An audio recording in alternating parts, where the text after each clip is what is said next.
আলোচনা সভা ও নানা কর্মসূচির মধ্য দিয়ে দেশের বিভিন্ন জেলার মতো শেরপুরেও উদযাপিত হয়েছে মাছরাঙা টেলিভিশনের 15তম বর্ষপূর্তি।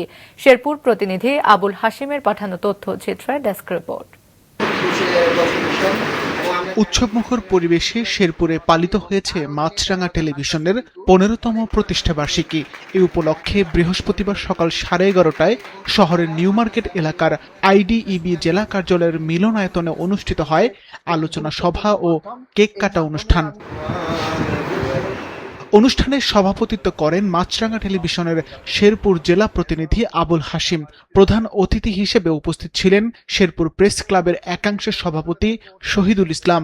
এছাড়াও উপস্থিত ছিলেন সোনালী ব্যাংকের সাবেক ব্যবস্থাপক মোহাম্মদ এনামুল হক, সাবেক ফুটবলার মোহাম্মদ নাজমুল হুদা জালাল সহ বিভিন্ন সামাজিক, সাংস্কৃতিক ও পেশাজীবী সংগঠনের প্রতিনিধিরা।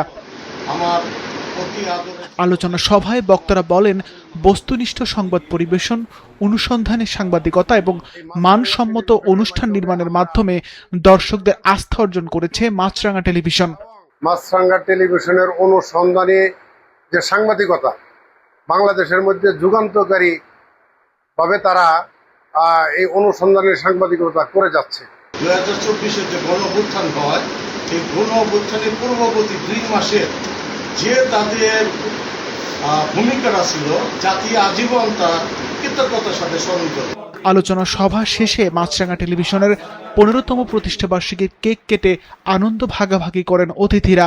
পরে অংশগ্রহণকারীদের আপ্যায়নের ব্যবস্থা করা হয়। এরপর একটি বর্ণাঢ্য র্যালি শহরের প্রধান সড়ক প্রদক্ষিণ করে। র্যালিতে সাংবাদিক, শিক্ষাবিদ, সামাজিক সংগঠনের প্রতিনিধি এবং বিভিন্ন শ্রেণী পেশার মানুষ অংশ নেন। সিফাত রহমান, মাছরাঙা নিউজ ডেস্ক।